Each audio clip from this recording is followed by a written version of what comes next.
How to install Apache Office. Hello everyone, welcome back to our channel, and today we are back again with a new video. So without any delay, let's get into it. For that, firstly open any one of the web browser. I'm using Google Chrome here. After that, simply type Apache Open Office download at the top search box. In the results, click on the official website. After that, once you open the official website of Open Office, you will see the option of download full installation or download language package. Simply choose Windows option and click on download full installation.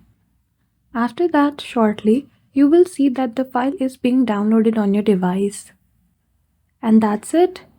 After the file has been downloaded, double click on it and then you will be able to set up the Apache Open Office on your device.